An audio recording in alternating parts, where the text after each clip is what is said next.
So did you have a Furby when you were a kid?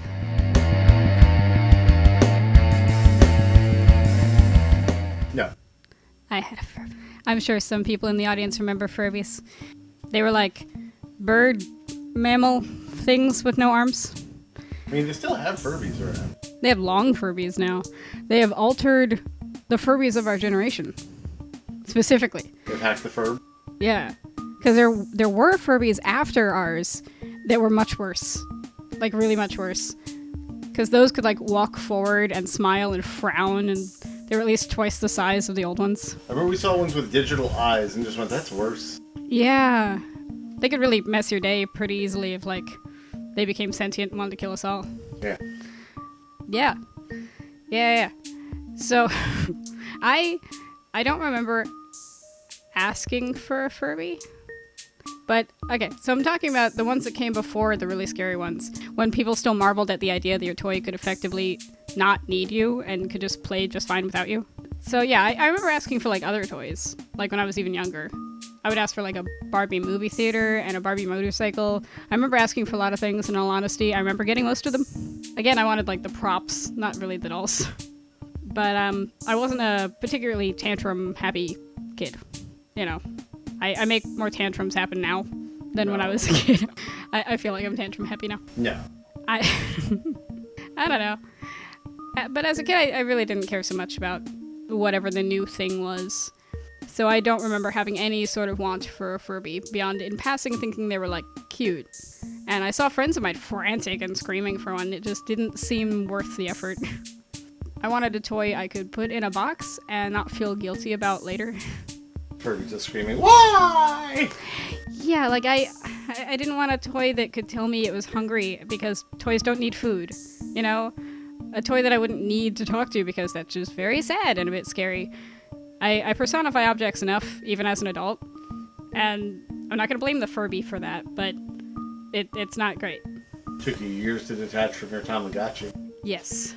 And I didn't even have a real one. I had the dinosaur one, where, like, the first life, it was fine, and then if it died, which eventually would, then the second life would go super, super fast, and it would die, like, in an hour. So, you know, I didn't even have a regular Tamagotchi.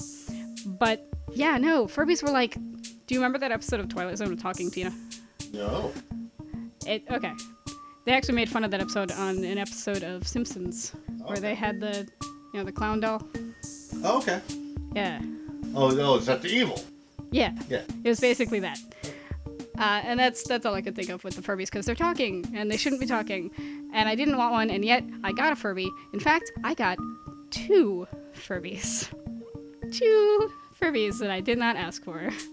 One of them was completely white, like a gumdrop, and a marshmallow had some kind of horrible sex experiment gone wrong and produced this atrocity we called a child's plaything.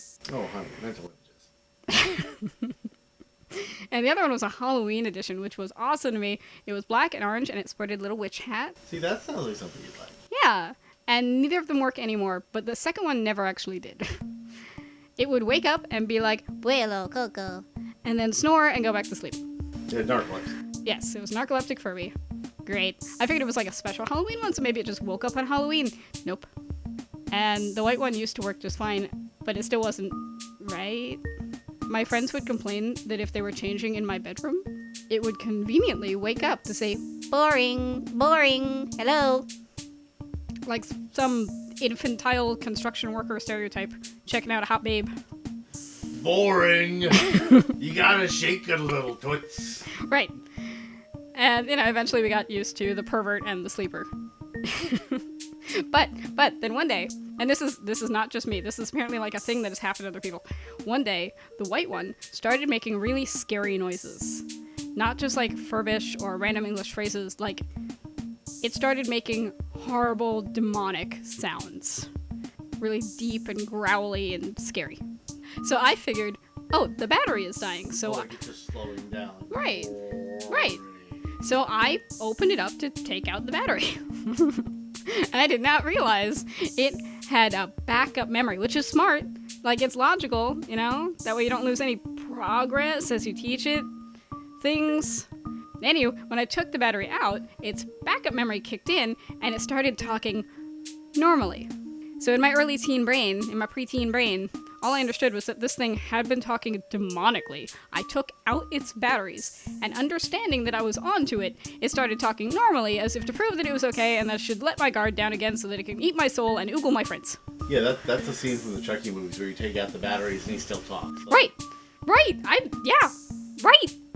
So I hated it, so I repeatedly bashed its damn head into the kitchen table until it stopped talking. Well, okay, that sounds like a rational reaction. I still have them, though. Sounds less rational. They live in storage, forever silent. They might be in our garage. No. No? No.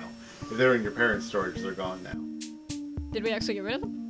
I don't know if that's true. You clean out your parents' storage, and I was like, we had an apartment at the time, so we didn't take everything. We didn't take everything, but I feel like they might be in a box. We have boxes we haven't opened. I'm gonna bet no. But We'll see. Because I feel like wherever it is, the sleeping one will awaken one day. I feel like I remember us finding a bag with the Furbies in it and us letting it go. Being like, I kind of hope so. And I hope that even if the Halloween one does one day wake up, that the white one better not. It shouldn't. Because, I mean, it didn't look like I smashed it, but I did. The inner workings of the white Furby are no more. Pureed. well, I'm glad you didn't get murdered by your toys. You were smarter than most horror movie protagonists about that. When your toy starts talking and it doesn't have any batteries, It's time to go. you smash it against the kitchen table. Yep. Rock on. Rock on!